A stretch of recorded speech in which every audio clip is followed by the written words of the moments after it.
So something I talked about just a few days ago has now become official. Huawei has now fully announced their new foldable device, the Huawei Mate X S2. I've got a bunch of details and a bunch of photos to bring to you right now, so let's jump into them. This is it. This is the Huawei Mate X S2, and if you don't know, this is a bit of a different foldable device coming from Huawei. I guess it's the same as their first folding device, but it's different in the terms of most folding devices. Things like the Z Fold and other competitors of the Z Fold, the foldable OLED screen folds inward and then there's a cover display on the other side. Well, with the XS, which was their original device, and the XS2, now that is not the case. The folding OLED actually folds the other way around. It's on the outside, so that when it's folded shut, your cover display is just that folding OLED, but now it's basically cut in half. And this is a different design. It has some advantages and some disadvantages. Personally, I think that this thing,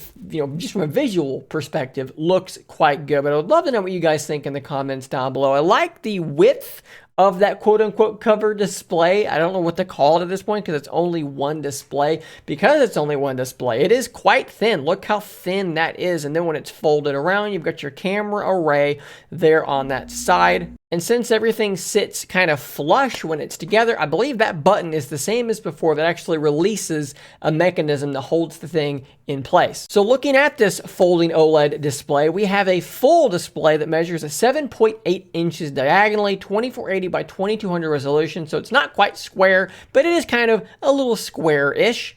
The display runs at 120 hertz. Of course, the cover display then also runs at 120 hertz because it's just the one display. It's got some different material options here for the inside, which look quite premium, and I would imagine that they probably feel quite premium too. You can see here that locking mechanism that I spoke about, where when it clicks in place, it is locked firmly in place. You got to press that button to release it, and off you go. One important thing here that I've seen written, and I don't quite understand how this works, but apparently on devices that fold this direction, you can't do ultra thin glass because apparently something about this hinge mechanism, having the glass or the display material on the other side of the hinge, it apparently requires it to stretch ever so slightly. Not a lot, but apparently it has to stretch a little bit, and ultra thin glass is too hard for that. It does not stretch. So there is no word if they've found a way to do ultra thin glass or not. This may be some sort of a plastic type thing going on. I've not been able to find confirmation one way or the other about this. When folded, the screen is 6.5 inches, 2480 by 1176. When the screen is folded shut, we are 6.5 inches, 2480 by 1176, which I think is a pretty decent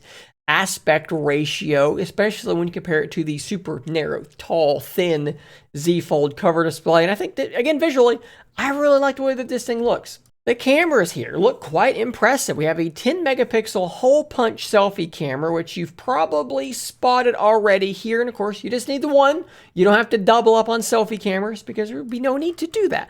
But beyond that, we also have a 50 megapixel primary, a 13 megapixel ultra wide, and then a 3 times telephoto, which is 8 megapixels, and it tops out at 30 times digital zoom. So this isn't an incredible camera array, but it's probably going to be more than sufficient. Huawei's processing has been quite good as of late. Now, when we talk about rumors that the Fold 4 might be getting Samsung's 108 megapixel camera, the one that's on the 21 and the 22, that might not look quite as good, but it, remains to be seen what the actual photo quality does look like. The other camera, the other sensors are definitely comparable. Huawei's Mate X S2 also does support their Stylus. This is their M Pen 2, which you can purchase separately. So the Fold 3 has Stylus support. So does the Mate X S2. Interestingly enough, Huawei kind of has some new hinge designs here. Now, they're calling it a double rotor mechanism.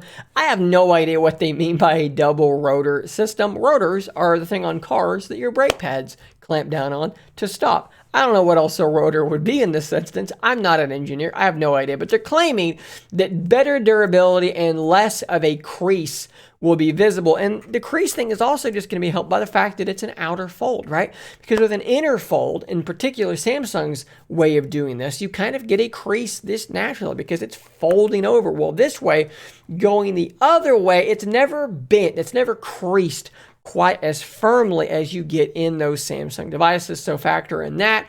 and the hinge, apparently the crease will be less visible. The XS2, a little bit strangely here, powered by the Snapdragon 888, but no 5G supported here. In the past, Huawei has used their own Kirin chips, the chips that they make in-house. For whatever reason, they're not doing that here. They're going with the 888, but strangely enough, no 5G. This is probably something to do with China and some stuff going on there that I don't understand and that I couldn't find good answers on, but you guys probably know. Drop a comment and help me out if you would. 8 gigs of RAM, 12 gigs of RAM as an option, 512 storage, and a 4880 milliamp hour battery charging at 66 watts. That is very good. That's actually a pretty large battery and a very fast charging option. And as you can see here, big battery, still very thin. Huge advantage there of only having to have one screen. And of course, charging that absolutely kicks the crap out of Samsung's. Now this is quite interesting too. The Mate XS starts at what would be equivalent to 1,500